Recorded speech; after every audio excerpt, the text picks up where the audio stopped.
आखिर किस वजह से नहीं मिल रही रेलवे बोर्ड से ट्रेनों की अनुमति? हफ्ते में चल रही सिर्फ 2 साप्ताहिक ट्रेन, 39 स्टेशन पड़े सूने।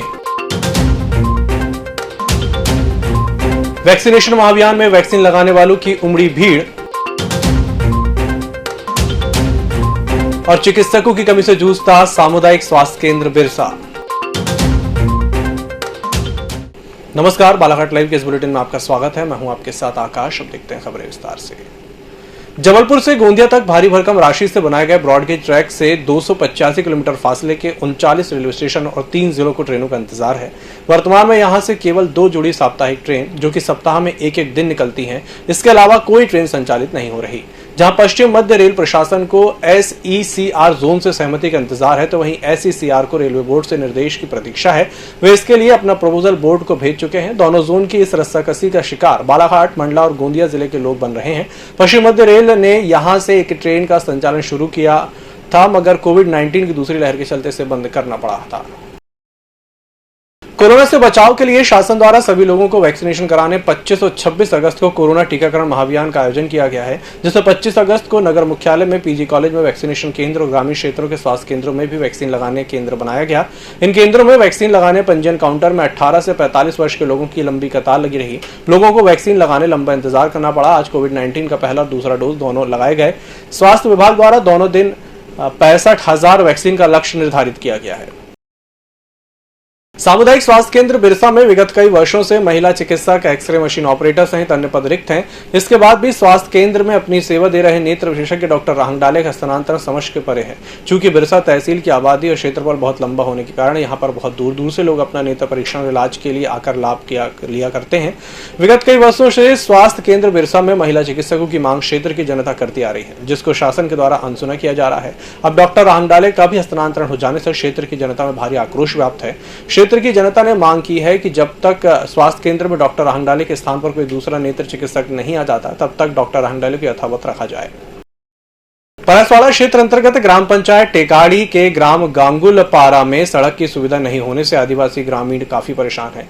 बारिश के दिनों में ग्रामीणों की तबीयत खराब हो जाने और प्रसूता महिलाओं को प्रसव पीड़ा होने पर अस्पताल पहुंचने में एम्बुलेंस नहीं पहुंच पाती है। सड़क निर्माण की मांग को लेकर बिरसा ब्रिगेड के अध्यक्ष सत्येंद्र इनवाती के नेतृत्व में आदिवासी सामाजिक सांस्कृतिक ग्राम सभा गांगुलपारा के पदाधिकारी और ग्रामीणों ने दक्षिण सामान्य वन मंडल कार्यालय पहुंच वन मंडल अधिकारी को ज्ञापन दिया।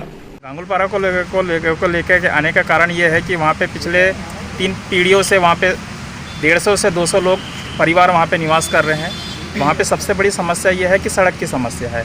मुख्य मार्ग गांगुलपारा तालाब से लेकर के गांगुलपारा बस्ती तक पहुँचने के लिए 3 किलोमीटर का सफ़र तय करना पड़ता है, जो कि यदि ऐन समय पे यदि वहाँ पे किसी भी प्रकार की किसी को दर्दनाक पीड़ा हो जाए या किसी जानवर के द्वारा हमला किया जाए, उसे मुख्य मार्ग तक हॉस्पिटल तक लाने के लिए एम्बुलेंस की सुविधा किसी भी प्रकार से नहीं हो पाती।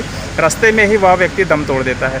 वहाँ पे सबसे जो छोटे जो इसको बच्चे हैं 5वीं तक के वहाँ पे शिक्षा हो पाती है स्कूल में, लेकिन उसके आगे की शिक्षा ग्रहण करने के लिए उनको टेकाड़ी पीपरटोला की तरफ आना पड़ता है। लेकिन उस मार्ग तक आने के लिए उनको नदी नाले को क्रॉस करके आना पड़ता है। कभी कभी समस्या ये हो जाती है कि नदी नाले उफान में रहते हैं, तो उसको क्रॉस करके वो 4-4 महीने 5-5 महीने स्कूल साला नहीं जा पाते।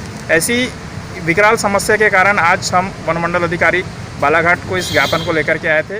बालाघाट जिले के नक्सल प्रभावित लांजी तहसील क्षेत्र अंतर्गत आने वाले ग्राम नल्लेझरी सहित आसपास के गांवों में लगभग 1 दशक से गांव में बिजली तो पहुंची है, लेकिन अब तक वोल्टेज की समस्या बनी हुई है।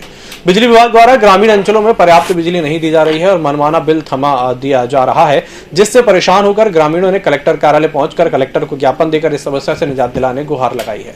इनकी समस्या ये है कि काफी 10 या 12 वर्षों पहले इनके गाँव में लाइट तो आई है, लेकिन लाइट जलती नहीं, सप्लाई बराबर नहीं है, बिल्कुल अंधेरा रहता है। इसके बावजूद भी बिल उनको आता है और ये बिल अत्यधिक बिल आता है। बिल मांगने के लिए बार बार बिजली विभाग द्वारा इनको प्रेशराइज भी किया जाता है। तो कई बार इन्होंने अपने क्षेत्र में आवेदन किया, वहाँ SDM से भी कहा, लेकिन इसका अभी तक कोई रिजल्ट नहीं मिला है और इसलिए आज वो यहाँ उपस्थित हुए हैं। और आज के बाद भी यदि नहीं होता है तो कार्यक्रम को ज़्यादा बड़ा करेंगे। ऐसी वहाँ 8-10 गाँव की समस्या। कितने सालों से बिजली नहीं है? लगभग 10 साल। बिजली है, सप्लाई है, लेकिन सप्लाई पावर बराबर नहीं, नियमित नहीं है, बिजली आती नहीं है, इवन मोबाइल भी चार्ज नहीं है। मेरे वनवासी क्षेत्र में 8-10 साल से लगभग लाइट का काम और विद्युतीकरण सप्लाई हुआ है, जो कि आज दिनांक तक वो पूर्ण रूप से चालू नहीं किया गया है, जिसको लेके हम आज कलेक्टर महोदय के समक्ष एक आवेदन दिया है। तो हमारा ये मांग है कलेक्टर महोदय से कि इस समस्या को जल्द से जल्द वो कार्रवाई करें और लाइट सुचारू रूप से कंटिन्यू लाइट प्रदान किया। कोविड वैक्सीन टीकाकरण महाअभियान के दूसरे चरण में बालाघाट जिले में 65,000 लोगों को कोविड वैक्सीन का टीका लगाने का लक्ष्य रखा गया है। इस महाअभियान के प्रथम दिन 25 अगस्त को जिले के 143 टीकाकरण केंद्रों में शाम 5 बजे तक 35,000 से अधिक लोगों को कोविड वैक्सीन का टीका लगाया गया। मध्य प्रदेश शासन के आयुष मंत्री रामकिशोर कावरे ने ग्राम पायली, खुटिया, भरवेली, हरदोली और कोसमी के टीकाकरण केंद्रों का भ्रमण कर वहां की व्यवस्थाओं का निरीक्षण किया। इस आयुष मंत्री कावरे ने इस दौरान टीका लगाने वाले लोगों का उत्साहवर्धन भी किया। ग्रामीण थाना नवेगांव अंतर्गत ग्राम ईशानपुर निवासी 20 वर्षीय युवती ने पसंद के लड़के से शादी नहीं होने के टेंशन में कीटनाशक दवा का सेवन कर लिया, जिसकी तबीयत बिगड़ने पर परिजनों ने उसे जिला अस्पताल में भर्ती कराया। अस्पताल चौकी पुलिस से मिली जानकारी के अनुसार भावना गोडाने का चीनी के एक लड़के से उसके माता पिता शादी कराना चाहते थे, लेकिन वह अब उस लड़के से शादी नहीं करना चाहती। इसी तनाव में 25 अगस्त की सुबह घर में ही कीटनाशक दवा का सेवन कर लिया। लांजी तहसील के अंतर्गत आने वाली 9 ग्राम पंचायतों के आधा सैकड़ों से अधिक ग्रामीणों ने उनकी पुश्तैनी कृषि भूमि का मालिकाना हक दिए जाने की मांग को लेकर कलेक्ट्रेट पहुंच ज्ञापन सौंपा। ग्रामीणों ने खेती कर रहे वन विभाग और राजस्व विभाग की भूमि का पट्टा दिए जाने की मांग की और मांग पूरी न होने पर आगामी समय में होने वाले पंचायत चुनाव सहित अन्य चुनावों का बहिष्कार किए जाने और आगामी माह में कलेक्टर कार्यालय परिसर में धरना प्रदर्शन किए जाने की चेतावनी दी है।